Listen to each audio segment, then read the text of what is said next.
Pagpapatawad ang hiling ni Pangulong Duterte para sa anyay nasakta ng rehimen ni dating Pangulong Ferdinand Marcos.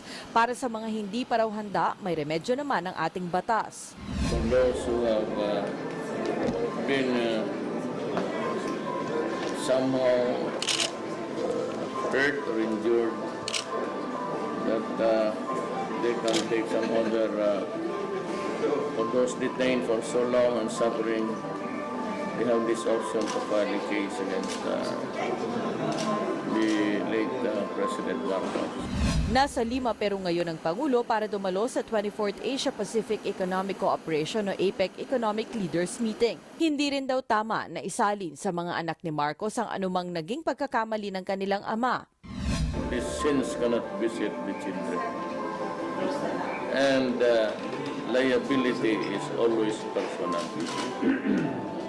That's a principle of law. Sunod-sunod natin. Mabuti na rin daw mailibing ang dating Pangulo para muling mapag-usapan nang sa gayon ay mas maintindihan daw ang bahaging ito ng ating kasaysayan. Tutorial, they might just want also to stretch more of their understanding of what happened to us. Napagmunihan na rin daw niya noon ang posibilidad na marami ang mag-aaway dahil sa pagpay niyang inibing ang labi ng yumaong dating Pangulo. Ang isip ko noon when I decided is we have a divided nation. Although not that widespread. But you can be very sure that all Ilocano speaking people are already hurt. They are dismayed.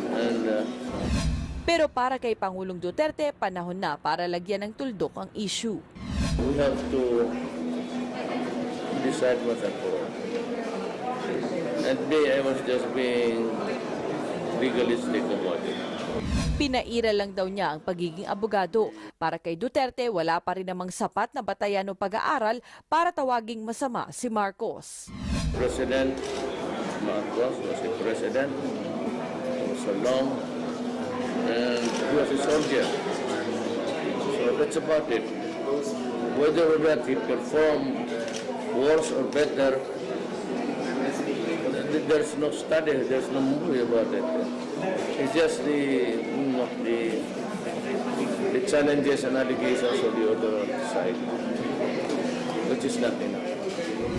Sa huli, ginitang Malacanang na walang kinalaman si Pangulong Duterte na ngayong araw dinesisyonan ng pamilya Marcos na ilibing na ang labi ng dating Pangulo. Habang nasa Peru para sa APEC Summit, humingi naman ng paunawa si Pangulong Duterte sa kanyang desisyon sa Marcos burial. Saksi si Joseph Moro. Nakabuntot sa pagdating ni Pangulong Rodrigo Duterte dito sa Lima, Peru para sa APEC Summit, ang balitang inilibing na si dating Pangulong Ferdinand Marcos sa libingan ng mga bayani.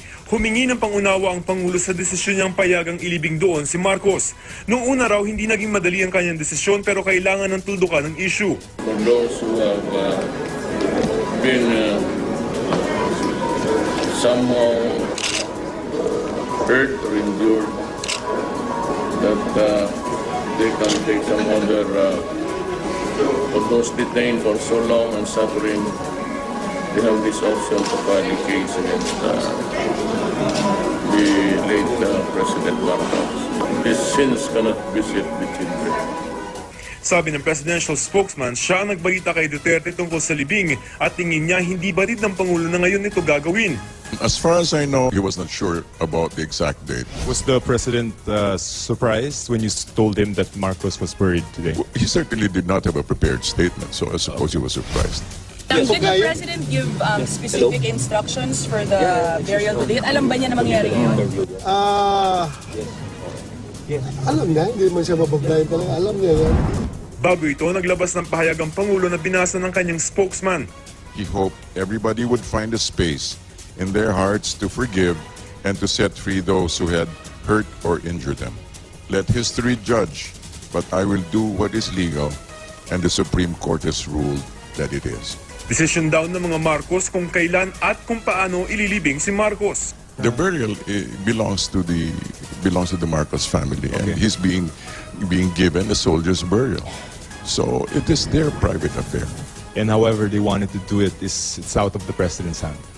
It is the family's concern. Dito sa Peru, simula November 19 ay makakasalamuhan ng Pangulo ang mga leader ng 21 member economies ng APEC. Kung noon ang sabi ni Pangulong Duterte sa ASEAN Summit, hindi pa raw yun yung kanyang international debut. Dito sa Lima, Peru, sa APEC Summit, ang kanyang mas malaking international stage. Dalawang bilateral meeting agad ang nakakasa kina Russian President Vladimir Putin at Chinese President Xi Jinping. Wala kay US President Barack Obama, pero magkakaroon ng pagkakataong magharap sina Duterte at Obama sa family photo ng APEC leaders. Forgiveness. And for those who have been somehow hurt or injured, that they can take some other, for those detained for so long and suffering, they have this option to file a case against the late President Marcos. You know, the sins cannot visit the children. And liability is always personal. That's a principle of law.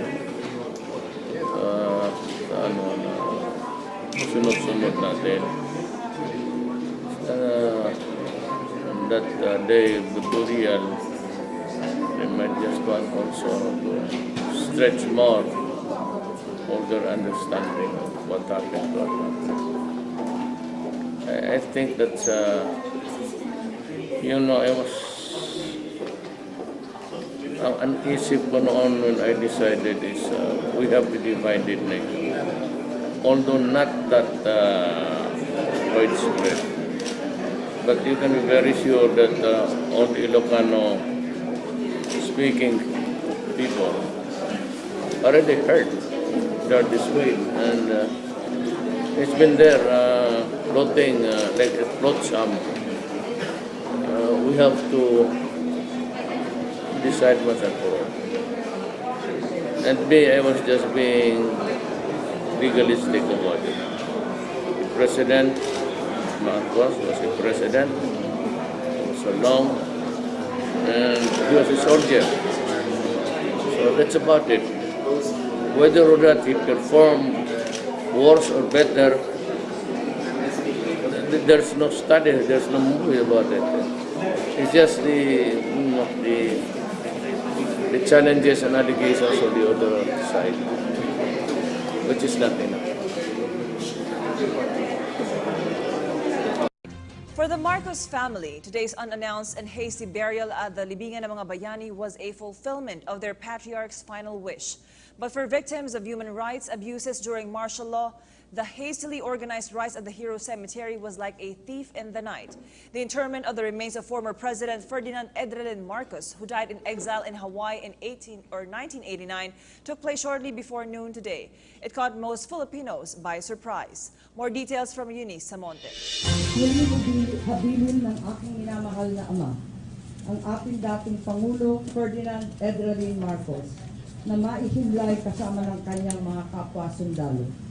Ako at ang aking pamilya ay taus-pusong nagpapasalamat sa inyong lahat na nagpatotoo sa karapatan niyang mahimlay sa libingan ng mga bayani.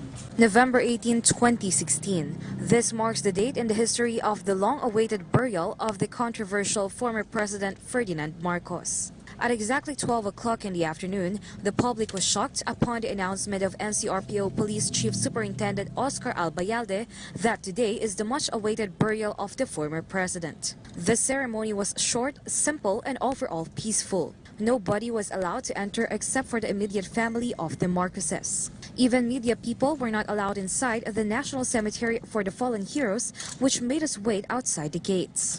The Marcoses also kept mum about the issues, except for the official statement delivered by Ilocos Norte Governor Amy Marcos. Una sa lahat, kay Pangulong Duterte, na nagmungkahi nito sa Korte Suprema, na kinatigan naman ang pasyang ito.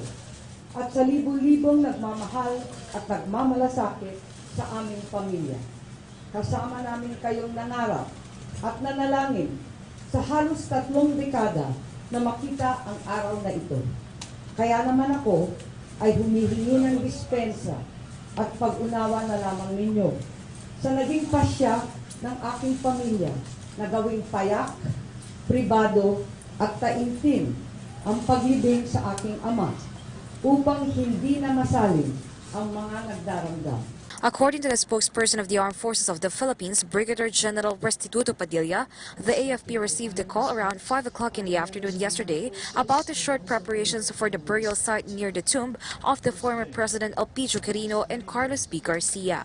According to him, around 9 o'clock in the morning, the two military helicopters already brought the remains and the family of the former president who paid all the expenses for the burial. The wooden casket was carried by a white carriage with a Philippine flag together with the officials of the Philippine Army, Philippine Navy, and Philippine Marines. The military have given the former president a 21-gun salute, the proper full military honor for the former presidents of the Republic. The armed forces did not decide on making this a no-media event. Okay, we just complied with the desire of the family to keep this a private activity. Some of the Marcos supporters also gathered outside the cemetery, like Rosario Pangan, 63 years old, from the BBM loyalists. Para po sa kapayapaan, magkaisa tayo para po sa kaunlaran ng ating Pilipinas at mabuhay po ang ating Presidente Duterte. According to her, she is a living witness of the former president's legacy projects, particularly the Pabahay program, and seeing this sin is an answered prayer. However, there are also some anti-Marcos rallyists outside protesting about the burial. Pagpapatawad ang hiling ni Pangulong Duterte para sa anyay nasakta ng rehimen ni dating Pangulong Ferdinand Marcos. Para sa mga hindi pa raw handa, may remedyo naman ang ating batas. For those who have been somehow hurt or injured, that they can take some other, for those detained for so long and suffering, they have this option to file a case against the late President Marcos. Nasa Lima, Peru ngayon ang Pangulo para dumalo sa 24th Asia-Pacific Economic Cooperation o APEC Economic Leaders Meeting. Hindi rin daw tama na isalin sa mga anak ni Marcos ang anumang naging pagkakamali ng kanilang ama. These sins cannot visit the children. And liability is always personal. That's a principle of law. Sunod-sunod natin. Mabuti na rin daw mailibing ang dating Pangulo para muling mapag-usapan nang sa gayon ay mas maintindihan daw ang bahaging ito ng ating kasaysayan. Tutorial, they might just want also to stretch more of their understanding of what happened to our country. Napagmunihan na rin daw niya noon ang posibilidad na marami ang mag-aaway dahil sa pagpay niyang inibing ang labi ng yumaong dating Pangulo. Ang isip ko noon when I decided is we have to divide it next. Although not that widespread. But you can be very sure that all Ilocano speaking people already heard that this way. And pero para kay Pangulong Duterte, panahon na para lagyan ng tuldok ang issue. we have to decide once and for all. That day I was just being legalistic about it. Pinaira lang daw niya ang pagiging abogado. Para kay Duterte, wala pa rin namang sapat na batayan o pag-aaral para tawaging masama si Marcos. President Marcos was a president for so long. And he was a soldier.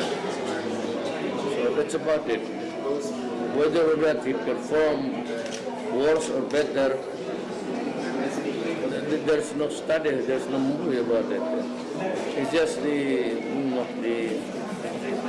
challenges and allegations of the other side, which is nothing. Sa huli, ginitang Malacanang na walang kinalaman si Pangulong Duterte na ngayong araw dinesisyonan ng pamilya Marcos na ilibing na ang labi ng dating Pangulo. Habang nasa Peru para sa APEC Summit, humingi naman ng paunawa si Pangulong Duterte sa kanyang desisyon sa Marcos burial. Saksi si Joseph Moro. Nakabuntot sa pagdating ni Pangulong Rodrigo Duterte dito sa Lima, Peru para sa APEC Summit, ang balitang inilibing na si dating Pangulong Ferdinand Marcos sa libingan ng mga bayani. Humingi ng pangunawa ang Pangulo sa desisyon niyang payagang ilibing doon si Marcos. Noong una raw, hindi naging madali ang kanyang desisyon pero kailangan ng tuldukan ng issue. For those who have been somehow hurt or injured, that they can take some other, of those detained for so long and suffering, they have this option to file a case against the late President Marcos. His sins cannot visit the children. Sabi ng presidential spokesman, siya ang nagbalita kay Duterte tungkol sa libing at tingin niya hindi batid ng Pangulo na ngayon ito gagawin. As far as I know, he was not sure about the exact date. Was the president surprised when you told him that Marcos was buried today? He certainly did not have a prepared statement, so I suppose he was surprised. Did the president give specific instructions for the burial today? Alam ba niya na mangyari ngayon? Alam niya, hindi man siya mabablayan talaga. Alam niya yan. Bago ito, naglabas ng pahayag ang Pangulo na binasa ng kanyang spokesman. He hoped everybody would find a space in their hearts to forgive and to set free those who had hurt or injured them. Let history judge, but I will do what is legal.